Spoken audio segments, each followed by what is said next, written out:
Добрый вечер, друзья. Евроньюз сообщает прекрасную новость.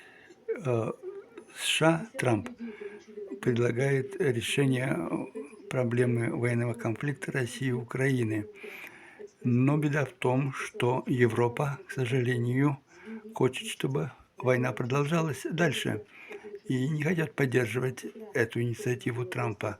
Трамп миролюбив, ему нравится война. Он и в там Израиле и вокруг старается, чтобы был мир.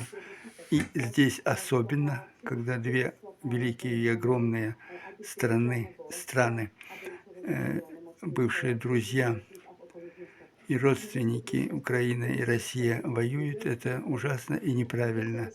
Но европейские «друзья» в кавычках Украины могут этому помешать.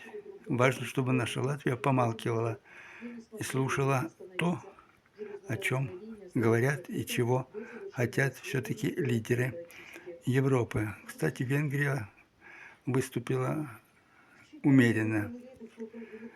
Доброй ночи.